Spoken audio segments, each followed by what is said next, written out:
What's up guys? Welcome back to my Facebook channel, and for tonight's video nga ay share ko lang sa inyo yung isa sa mga pinapakain ko sa mga crayfish ko dito na mataas din sa protein and pwede nilang kainin kasi nga yun, kahit ano naman pala pwede nilang kainin basta lumulubog siya guys.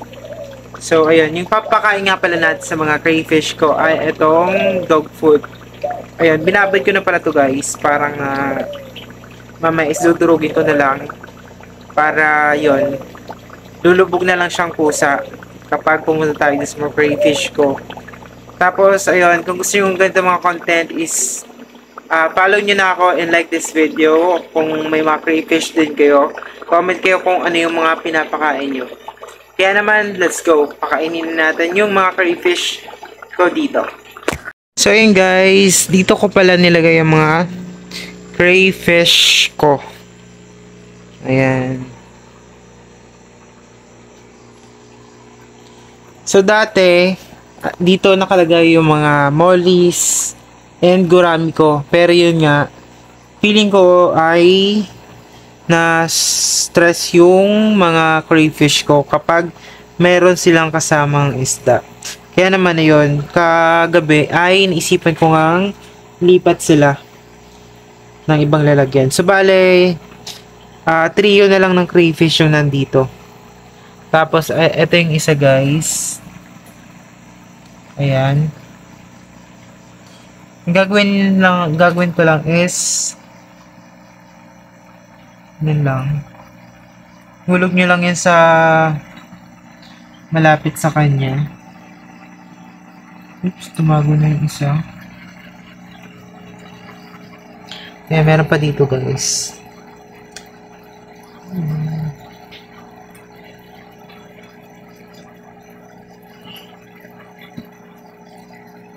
Ayan. So, ganun lang ginagawa ko.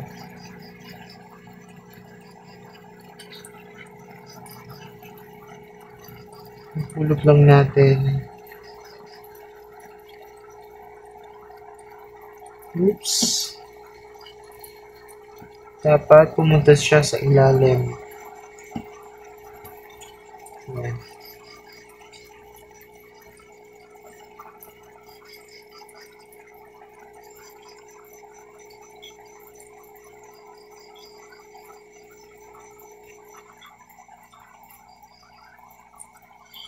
Nagpapakain ako nito kapag gabi kasi mas active yung mga crayfish natin kapag gabi.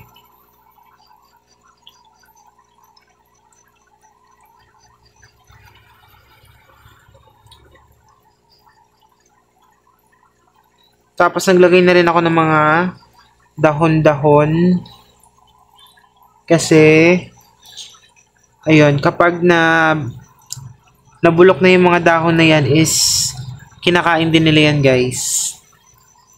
Tapos may antibacterial properties kasi yung dahon ng talisay.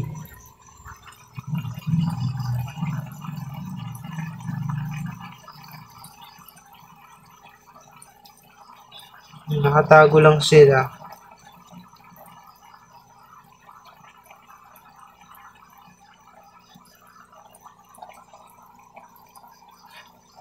Isin na natin. Oops.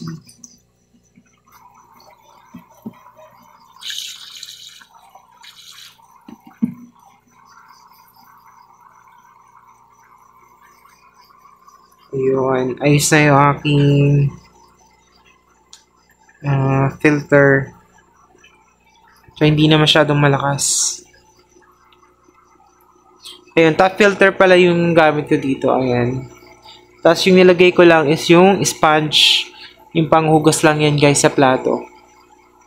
Diba? Sala pa din yung mga dumi.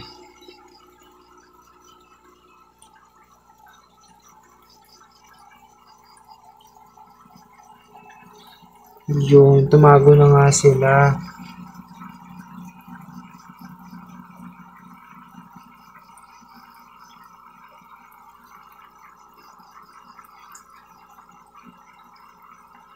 So, hindi ito masyadong tinitingnan kasi nga ayaw nilang palaging tinitingnan sila. Mas gusto nila na ganyan lang. Wala masyadong nakikialam. Ayun, so hindi nyo nakitang kumakain yung mga crayfish ko dito. Bale, matagal na ako nagpapakain ng dog food.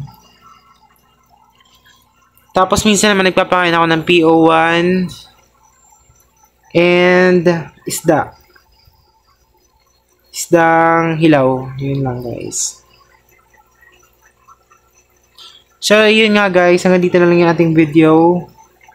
Ayun. Follow for more video like this. Happy keeping.